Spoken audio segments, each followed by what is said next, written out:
ito na po yung naging update dito sa bukid natin mga kalayas. Naglipadan po itong mga kawali natin.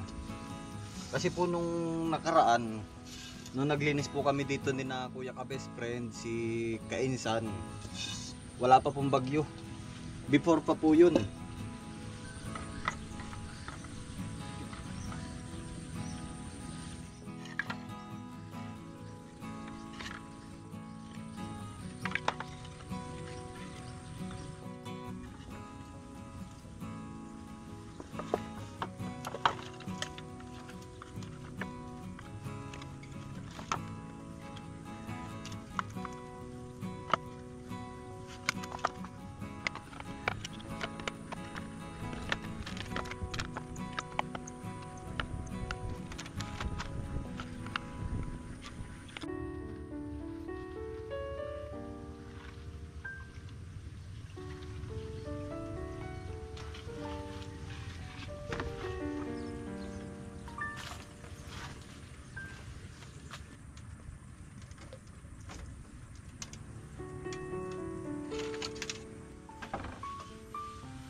Ayun po mga kalayas, gagawa po ako ng lumpiang gulay na sariwa. Ang kailangan po natin, lettuce, beans, singkamas, kamote, carrots, sibuyas, tsaka po bawang.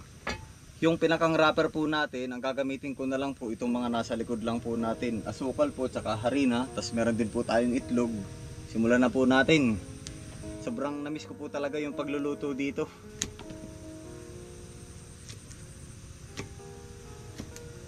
Slice lang po natin ng maliliit.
mga kalas, aring ating mga gulay. Sasalang na po tayo ng kawali.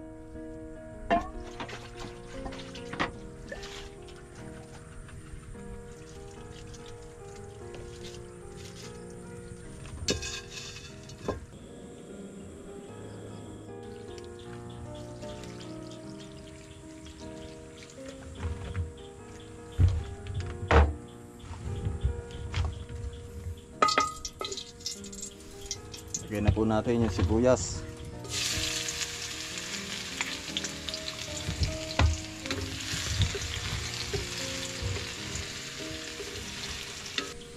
Lagyan na po natin yung kamote.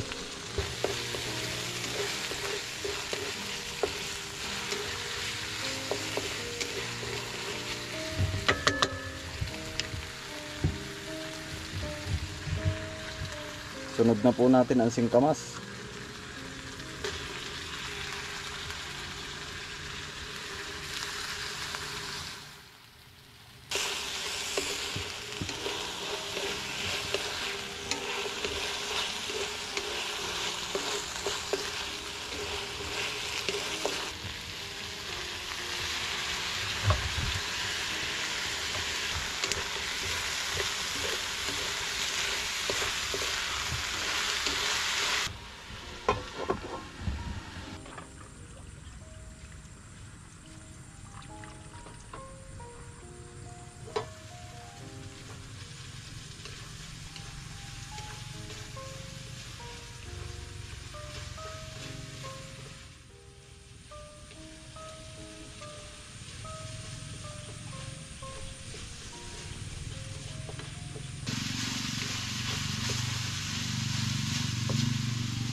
Lalagyan po natin ng patis bilang pampalasa po. Nasa sa inyo po, pwede rin pong asin ang ilagay nyo.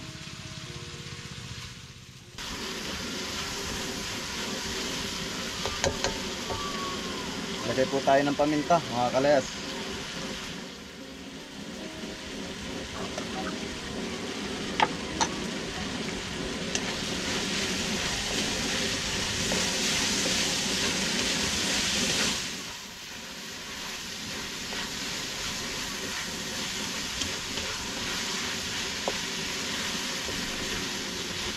Hindi ko na po ito nalagyan ng tubig kasi ito pong ating mga gulay kusa po siyang nagre-release ng tubig kasi ito naman po kagaya ng singkamas, watery.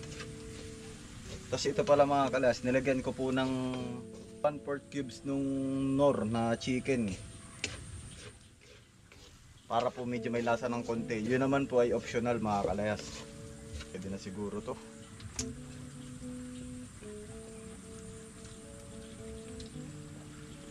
Pwede na. Set aside lang po muna natin. Gagawa na po tayo ng sauce.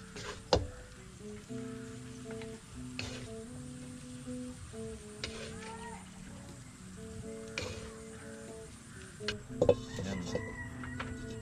Sa isang kawali. Ito mga kalas, wala po akong formula nung ratio kung gaano karami. Ito po ay more on tansya-tansya lang po. Ito po maglalagay po ako ng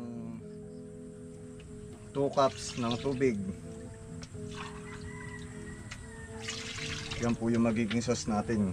Lagay na po natin yung bawang. Ito po ay balik kalahati nitong isang buo na bawang. So parang 1, 2, 3, 4. Baka po mga 5 butil. Yan, lagay na po natin dito. Mga 1/4 cup po ng asukal.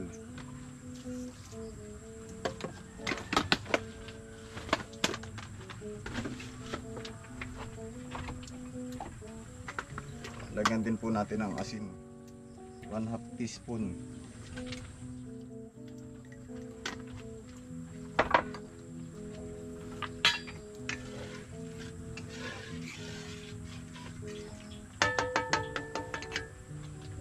Tapos maghahalo po ako ng cornstarch. Ari po ay bali 1/2 cup ng tubig.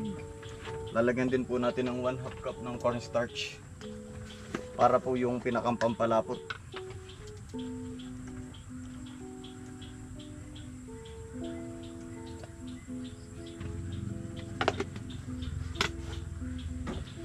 Panawin lang po natin.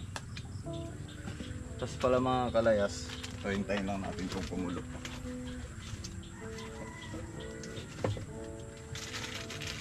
Ito 10 piso lang po ang bili ko dito sa mani, oh. Dudurugin po natin. Hayaan ko na po nasa plastic.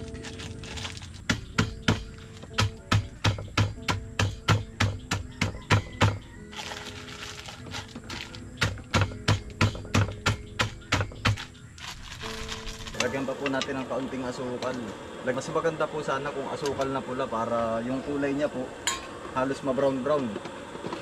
Pero okay na rin naman po itong wash.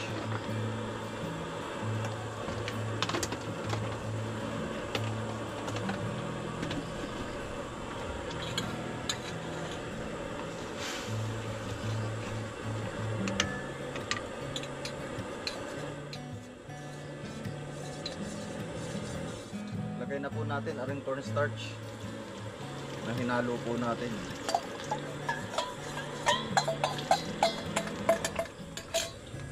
Ay mga kalas, pumalpak po tayo sa sauce.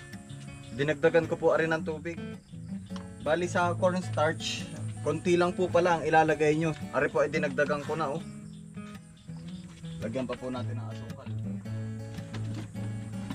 Ayan, so pumalpak tayo dito mga kalas kasi hindi naman talaga tayo gumagawa po ng ganito.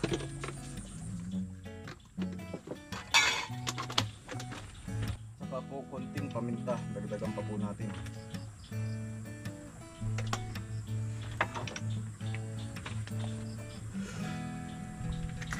Ayos naman yung lasa mga kalas, dagdagan na lang po natin ng asin pa.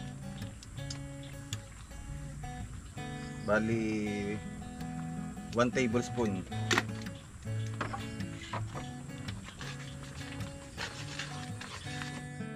Lagyan na natin mga kalas ng mani.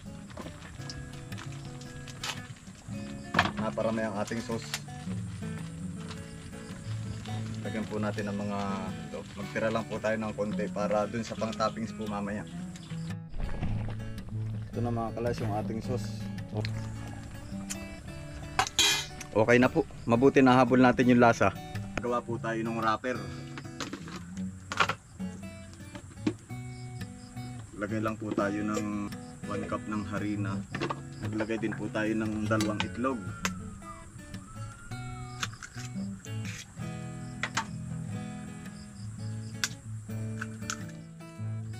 Tsaka po konting asin.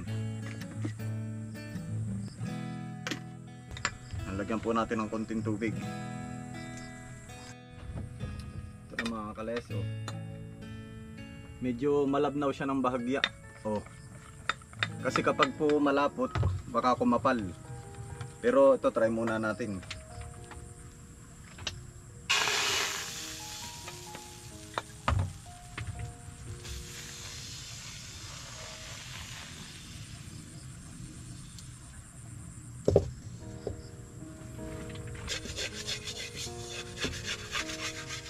Yun, oh. Kahit hindi po nan sticky, pwede na rin, oh.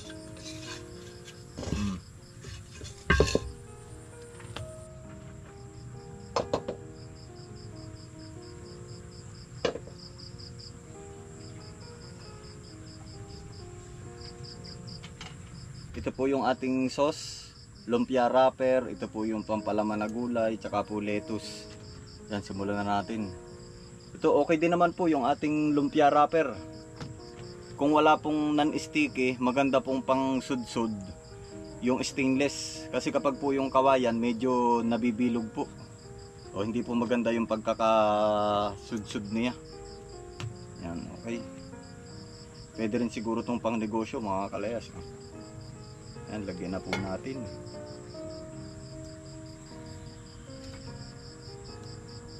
Sawa na natin sa gulay. Sarili naman.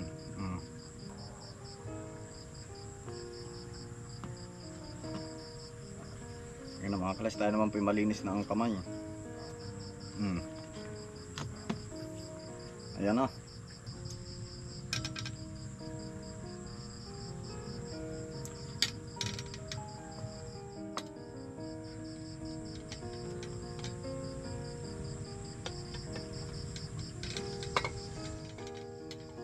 Yan ang mga kalayas, oh.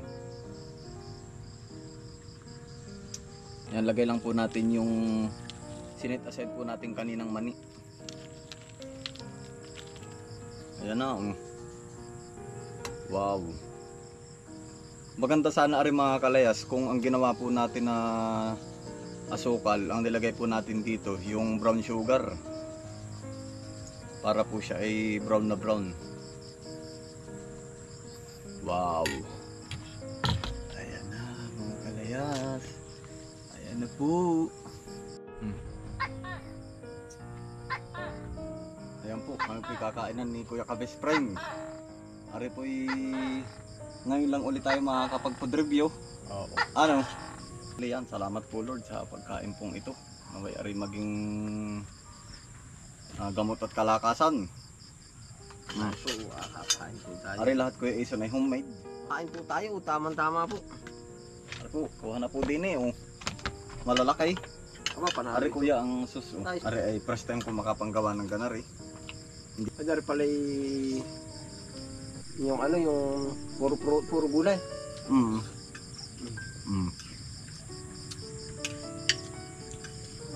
Kaya lagam ng sus.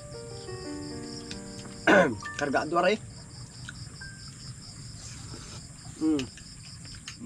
Saan po? Dilitos.